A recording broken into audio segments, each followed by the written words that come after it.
पूज्य मालिक को मेरा प्रणाम। मालिक द्वारा निर्मित इस दिव्य आभा मंडल में विराजमान मेरे प्यारे भाइयों और बहनों, आप सभी का 10 उसूलों की इस चर्चा में स्वागत है। क्या हम वो मनुष्य हैं जिसको दिव्य का अनुभव हो रहा है, या हम वो दिव्य चेतना हैं जिसको मानवीय अनुभव हो रहा है?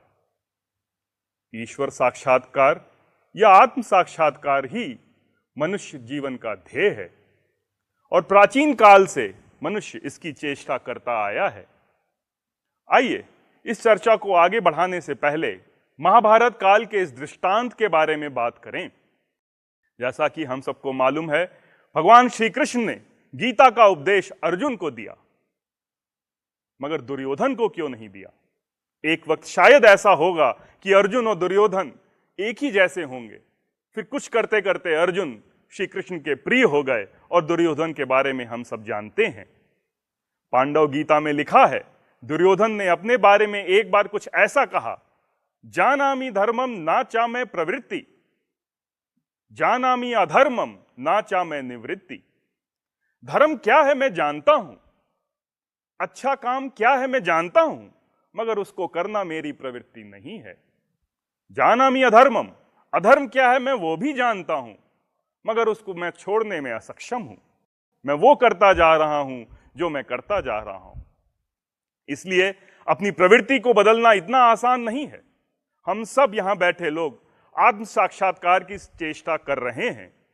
बाबूजी महाराज ने लिखा है, ईश्वर सरल है, उसको पाना भी उतना ही सरल है, मगर हम सबको यह इतना कठिन क्यों लगता है? श्री कृष्ण भगवान ने अध्याय 3 में गीता में कुछ इस तरह से इसके बारे में बोला है, दृश्यम चेष्टते स्वस्याः प्रकृतेर ज्ञानवान अपि। ज्ञानवान पुरुष भी अपनी प्रकृति के अनुसार ही कार्य करते हैं। तो आप भले ही ज्ञानी हो, आपको यह मालूम है कि क्या करना है क्या नहीं करना है, उसका ज्ञान हमें है, लेकिन हम कार्य अपनी प्रकृति के अनुसार ही करते हैं। प्रकृतिम यान्ति भूतानि निग्रहम किम करिष्यति। हम अपनी प्रकृति का ही अनुसरण करते हैं। निग्रह से क्या फायदा, बाहरी तौर पे उसको रोकने से क्या फायदा? हम प्रकृति का ही अनुसरण करते हैं। हमारी जो मानवीय प्रकृति है उसी के हिसाब से हम कार्य करते जाते हैं, करते जाते हैं, करते जाते हैं। कितने सारे वेद लिखे गए, कितने सारे धर्म बने, कितने सारे उपदेश हमने सुने, लेकिन हमारी प्रकृति अंदर वही की वही रही। और ईश्वर साक्षात्कार जो कि बाबूजी ने लिखा बहुत ही सरल है, वो हमें इतना कठिन लगने लगा। यहीं पर हमारे पूज्य बाबूजी महाराज ने हमें 10 उसूलों के बारे में बताया है। 10 उसूल हमारी वो आंतरिक प्रवृत्ति बदल देते हैं। वो इस तरह कि बाबूजी महाराज ने 10 उसूलों की शरह पुस्तक के शुरुआत में ये लिखा है कि हमने नेचर के गहन अध्ययन के बाद कुछ राज उसमें से निकाले हैं, और वो राज मैं आपके सामने 10 उसूलों की शरह पुस्तक में प्रस्तुत कर रहा हूं। वो राज क्या हैं और वो हमारी मदद कैसे करते हैं? वो राज ये हैं कि वो हमारी आंतरिक प्रकृति को ईश्वरीय प्रकृति से जोड़ देते हैं। वो हमारी सहूलियत करते हैं। हम वहां अकेले नहीं हैं कि हमें खुद की प्रकृति बदलनी है। वो ईश्वरीय प्रकृति से जोड़ देते हैं, वो हमें नेचर से जोड़ देते हैं, और नेचर से जुड़ते ही हमें वो मदद मिलने लगती है जिससे हमारा बदलाव सहूलियत से हो जाता है, जिससे हमारा बदलाव सहूलियत से हो जाता है। 10 उसूलों की शरह पुस्तक बाबूजी महाराज ने 1946 में उर्दू में हमें दी थी। 10 उसूलों के द्वारा हमारा जुड़ाव उस दिव्य से लगातार सक्रिय रहता है। प्रायः ये देखा गया है कि ध्यान के बाद हमारा वो जुड़ाव छूट जाता है, मगर अगर हम 10 उसूलों का पालन करेंगे तो हमारा वो जुड़ाव उस दिव्य से बहुत ही सक्रिय और लगातार बना रहेगा। यहां तक कि हमें उसे एक बार इबादत की तरह समझना चाहिए, उसे नमाज की तरह समझना चाहिए कि हम उस दिव्य से लगातार जुड़े रह सकते हैं। बाबूजी ने इस पुस्तक की शुरुआत में हमें 4 पंक्तियों से इस तरह कुछ बात बताई है, कहें क्या है अजब राहे तरीकत, ना है सोज ना है साजे हकीकत, निहा जुल्मत के पर्दे में हकीकत, अया जुल्मत के पर्दे में हकीकत। उस हकीकत के बारे में क्या कहा जाए? कहें क्या है अजब राहे तरीकत, इस आध्यात्मिक मार्ग के बारे में क्या कहा जाए? ना है सोज ना है साजे हकीकत, इसमें हमारी इंद्रियों को अनुभूति करने वाली कोई भी चीज नहीं है। तो ये हकीकत है क्या? निहा जुल्मत के पर्दे में हकीकत, ये हकीकत हमारी अज्ञानता रूपी अंधकार में छिपी हुई है। अया जुल्मत के पर्दे में हकीकत, और ये हकीकत उस पर्दे से झांक भी रही है। जैसे जैसे हम इन असूलों का पालन करते जाएंगे, हम ये देखते रहेंगे कि हमारा जुड़ाव उस हकीकत से और भी ज्यादा होता रहेगा। आइए देखें कि हमारी बाबूजी महाराज ने उसूलों की शुरुआत किस तरह से की है।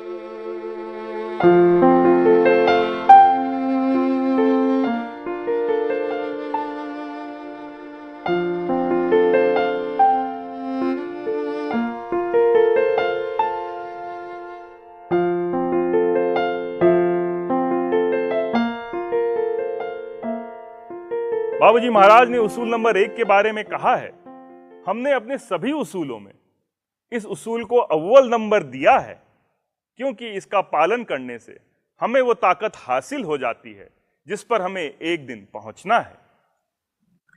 यानी कि उसूल नंबर 1 हमें वो ताकत प्रदान करता है जिससे कि हम अपना आंतरिक रुझान बदल सकते हैं। जैसा कि अभी हमने देखा कि आंतरिक प्रवृत्ति बदलना कितना मुश्किल काम है, मगर उसूल नंबर 1 हमें वो ताकत प्रदान करता है जिसकी वजह से हम उस प्रकृति से जुड़कर उस ताकत को प्राप्त करते हैं और अपना आंतरिक रुझान बदल सकते हैं। उसूल नंबर 1 हमें ध्यान के पूर्व तैयारी के बारे में बताता है। हम किस तरह से ध्यान लगाएं, किस तरह से ऐसी तैयारी करें कि हम उस ताकत को सबसे ज्यादा अच्छी तरीके से अपने में संभालें। इस उसूल की शुरुआत इस तरह से होती है। हर एक भाई को चाहिए कि सुबह सूर्योदय से पहले उठे और यथासंभव सूर्योदय से पहले अपना ध्यान निश्चित वक्त पर खत्म कर दे। पहली चीज, सुबह उठने का समय सूर्योदय से पहले। ऐसा क्यों? उसूल नंबर 1 में बाबूजी महाराज ने हमें यह बताया है कि कुदरत की आग जो रोजे अजल से जली थी वो अब तक ठंडी नहीं हुई है। जब सृष्टि रचना का वक्त आया तो ख्याल ने हरकत की और परमाणुओं में गर्मी पैदा होने लगी। पहला गिलाफ मानो चढ़ गया, यानी कि जैसे ही हरकत पैदा हुई, गर्मी पैदा हुई, वो हकीकत, वो हालत उसके अंदर छिप गई। फिर क्या हुआ? जैसे जैसे दिन में सूर्य निकलता चला गया, वो गर्मी और बढ़ती गई और उसके अंदर की जो हकीकत थी, जो हालत थी, जो सृष्टि रचना के पहले की हालत थी, वो उसके अंदर छिपती चली गई। शाम होते होते जब सूरज ढला, तब तक हमारे शरीर में गर्मी की वजह से काफी सारा असर पैदा हो चुका था। रात भर जब हम सोए तो वो असर भी हमारे शरीर से निकल गया। अब गर्मी का हम पर कोई भी असर नहीं है। बाबूजी महाराज ने लिखा है, ये वो हालत है जो गर्मी के विपरीत है, यानी कि सुबह सूर्योदय से पहले का वक्त वो हालत है जो गर्मी के विपरीत है, यानी वो सृष्टि रचना के पहले का जो वक्त था उससे बिल्कुल मेल जोल खाती है। बाबूजी महाराज ने लिखा है, ये उस असल की नकल है और इस तरह हम नकल करते हुए उस असल तक पहुंच जाते हैं। कहिए कितना सुंदर समय सृष्टि रचना के पहले का वक्त हमें मिला है। हमें वो बिंदु मिला है सुबह सूर्योदय से पहले जहां पर कि हमें पहुंचना है। तो हम अपना ध्यान उसी बिंदु से चालू करते हैं जहां पर अंततः हमें एक दिन पहुंचना है। अगर हम वो बिंदु को मिस कर गए, अगर हमने उसमें ध्यान नहीं किया, तो फिर से वो वायुमंडल में वो हलचल पैदा होने लगेगी, वो कंपन पैदा होने लगेगी और फिर हमारा ध्यान लगाना मुश्किल होता चला जाएगा। सूर्योदय से पहले अगर हम ध्यान लगाएंगे तो ध्यान किया नहीं जाता, हो जाता है। हम स्वभावतः ही उस कंडीशन में अपने को विलीन पाएंगे और धीरे धीरे हम उस दिव्य की ओर बढ़ने लगेंगे। दूसरी बात जो बाबूजी महाराज ने उस उसूल में हमें बताई है कि संध्या उपासना यथासंभव सूरज निकलने से पहले निश्चित वक्त पर खत्म कर दें। अब निश्चित वक्त पर क्यों खत्म कर दें? बाबूजी महाराज ने लिखा है कि हमें ताकत मिलती है जब हमारा ख्याली अटकाव उस असलियत से हो जाता है, फिर हम उस असलियत को अपनी ओर घसीटने लगते हैं। इसीलिए अगले दिन हमें उस कार्य की याद आती है। इसका मतलब अगले दिन अगर हम उसी वक्त पर बैठें तो हमारा जो आंतरिक रुझान है वो अपने आप ही उस असलियत की तरफ रहेगा और हमें उस ध्यान में जाने में बहुत ही सहूलियत हो जाएगी। जैसे कि आज हम एक वक्त बैठे, हमारे अंदर का जो रुझान था वो उस तरफ हुआ। अगले दिन जब हम उसी वक्त पर बैठे तो हमें उस काम की याद ने उस रुझान को और भी तीव्र कर दिया। तीसरे दिन जब हम बैठे तो हमें बाकी 2 दिन का भी वो ध्यान आने लगा। जैसे कि हमारे दरवाजे पे कोई खटक पैदा करता है, वैसे ही हमारे हृदय में वो खटक पैदा होने लगती है कि ये वक्त ध्यान का है। अगर हमने वो वक्त का लाभ नहीं उठाया और हम किसी और वक्त ध्यान में बैठे तो फिर से हमें अपना रुझान उस तरफ करना पड़ेगा। इसीलिए ध्यान अगर निश्चित समय पे किया जाए तो हमारा आंतरिक लगाव उस ताकत को घसीटने में और भी मदद करेगा। बाबूजी महाराज ने इस उसूल में आगे लिखा है कि हमें क्या करना चाहिए। पूजा के लिए एक अलग जगह और आसन नियुक्त कर लें। एक अलग जगह क्यों कहा गया है? एक जगह बना लें, वहीं पर ही पूजा करें। बाबूजी महाराज ने उसूल में लिखा है, जब हम ध्यान जिस जगह पे करते हैं वहां पर हमारे विचारों की बिजली गिर जाती है और उससे वो जगह पवित्र हो जाती है। और जब वो जगह पवित्र हो जाती है तो उस जगह हमें ध्यान लगाने में बड़ी ही सहूलियत होती है। अगले दिन जब हम उसी जगह पे ध्यान लगाते हैं तो कल की ध्यान लगाई हुई जगह में जो पवित्रता हमने पैदा की थी अपने विचारों के द्वारा, उससे भी लाभान्वित होते हैं। तीसरे दिन जब हम फिर उस जगह पे ध्यान लगाते हैं तो पिछले 2 दिन की भी मेहनत काम आ जाती है। देखिए कितनी सुंदर तरीके से कल का लगाया हुआ ध्यान का समय हमारी मदद कर रहा है आज ध्यान में।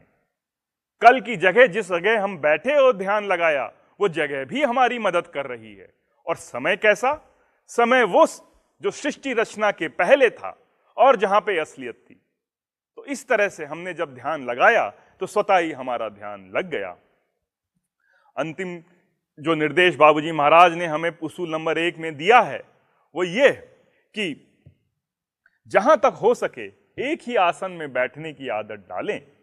बाबूजी महाराज ने लिखा है, जब वो धारें उतरती हैं और उनमें मुकम्मल फैज होता है वो सीधी गिरती हैं। अगर जिज्ञासु आड़ा तिरछा बैठे या हिलता रहे तो वो उस फैज का लुत्फ ना उठा पाएगा और उसमें उसकी वो तल्लीनता ना हो पाएगी। इसलिए हमें एक ही आसन में यथासंभव बैठने की आदत डालनी चाहिए। इस उसूल के अंत में लिखा है बाबूजी महाराज ने कि जिस्मानी और मानसिक पाकीज़गी का खास ध्यान रखें। अब हम ध्यान में क्या करते हैं? हम उस दिव्य के साथ अपने को आत्मसात करते हैं। वो दिव्य जो इतना पवित्र है, जो मल, विक्षेप और आवरण से परे है, हम उसको प्राप्त करने जा रहे हैं। अगर इसमें कोई भी अपवित्रता रहेगी तो हम पवित्र से अपना संबंध ना बना पाएंगे, हम पवित्र में ना मिल पाएंगे। इसीलिए शारीरिक और मानसिक शुद्धता की वजह से हमारा मन शुद्ध रहता है, हमारा विचार शुद्ध रहते हैं और हमारा वो मिलन उस दिव्य से बहुत ही अच्छी तरीके से हो सकता है।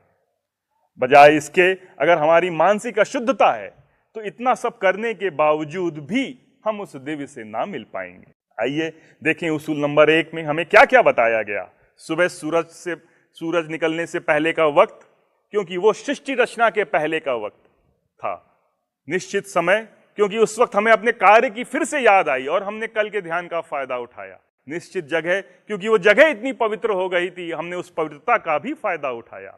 एक ही आसन, जैसे हम उस धारों का पूरा लुत्फ उठा सकें और इतना सा भी उसमें से कोई चीज ऐसी ना छूट जाए जिसका हम फायदा ना उठा पाएं। और अंत में मानसिक और शारीरिक पाकीज़गी, जिससे हमारा दिव्य में मिलन और भी सुंदर हो जाए। इस प्रकार हम अगर ध्यान में बैठेंगे तब हमारा उस दिव्य से मिलन स्वतः ही हो जाएगा।